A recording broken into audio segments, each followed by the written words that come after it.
everyone, welcome back to another video from Webtech Tutorial.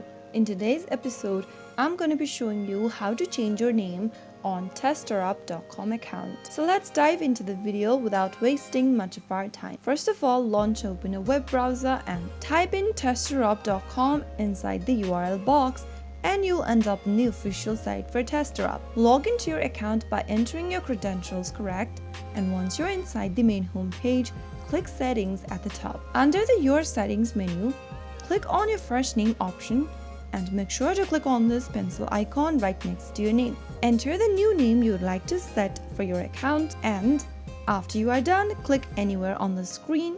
You can also change your last name if you want. Simply click on the pencil icon right next to your last name and go ahead and change it. After it's done, you will be able to change your name on TesterUp account within a few minutes. So that's how easily you can change your name on TesterUp account. If you found the video to be helpful, go ahead and give us a thumbs up. Don't forget to subscribe to our channel by hitting the subscribe button.